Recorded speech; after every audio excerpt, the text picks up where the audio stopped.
नमस्कार दोस्तों। 10 नवंबर 2025। यह दिन जब शुरू हुआ तो बिल्कुल नॉर्मल दिनों की तरह ही शुरू हुआ, लेकिन शाम होते होते देश की सिक्योरिटी के लिए एक बहुत बड़ा खतरा बन गया। दिल्ली में हुआ ब्लास्ट सिर्फ इस दिन का एक पहलू था, जहां इस पूरे दिन लोग अपने अपने कामों में व्यस्त थे। सुरक्षा एजेंसियां एक बहुत बड़े टेररिस्ट नेटवर्क को अनफोल्ड कर रही थी। आज हम लोग बात करेंगे कि कैसे क्रोनोलॉजिकली उस पूरे दिन क्या क्या घटनाएं घटित हुई। दिन की शुरुआत बिल्कुल नॉर्मल हुई, लोग अपने अपने कामों में व्यस्त थे।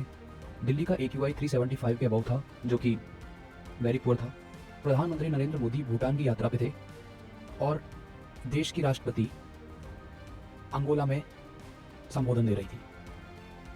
देश की सुरक्षा की पूरी जिम्मेदारी गृह मंत्री अमित शाह और सुरक्षा एजेंसियों पे थी। दिल्ली लाल किले ब्लास्ट से कुछ घंटे पहले जंग कहीं और लड़ी जा रही थी और इससे यह साबित होता है कि दिल्ली में एक बड़ी आतंकवादी साजिश को नाकाम किया गया हमारी सुरक्षा एजेंसियों द्वारा। 10 नवंबर 2025 दिल्ली ब्लास्ट से कुछ घंटे पहले जम्मू कश्मीर पुलिस और देश की अन्य सुरक्षा एजेंसियों ने एक ऑपरेशन शुरू किया। इस ऑपरेशन में जम्मू कश्मीर में लगभग 70 रेड्स मारी गई और इन रेड्स के बाद एक इंटर स्टेट टेररिस्ट मॉड्यूल का भांडा फूटा। यह टेरर नेटवर्क जैश ए मोहम्मद और अंजार गजवात उल हिंद यानी AGH से जुड़ा था और असली शौक लगा दिल्ली NCR में।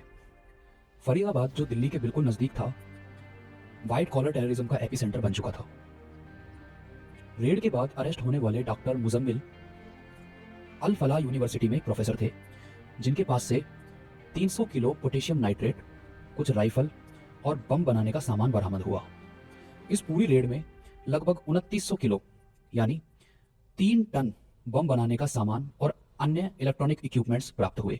सोचिए, एक प्रोफेसर के घर से लगभग 3 टन एक्सप्लोजिव मटेरियल्स बरामद हुए, जो कि एक ही बात का इशारा करता है कि दिल्ली में एक बड़ी आतंकवादी घटना हो सकती थी या उसे अंजाम देने की कोशिश की जा रही थी।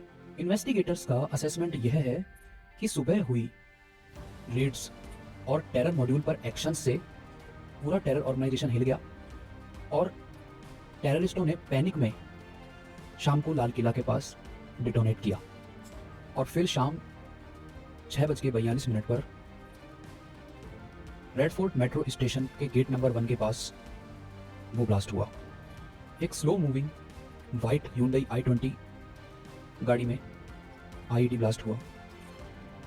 जैसे ये ब्लास्ट हुआ, इसकी चपेट में और गाड़ियां भी आ गई और 8 से 9 इनोसेंट्स की वही मौत हो गई और 25 से 30 लोग घायल हो गए। इस घटना को अंजाम देने के लिए लाल किले का सिलेक्शन एक सिंबॉलिक था। आतंकवादी ये बताना चाहते थे कि हम लोग आपकी राजधानी में घुसकर भी हमले कर सकते हैं। ब्लास्ट के बाद टाइम बिल्कुल वेस्ट नहीं किया गया।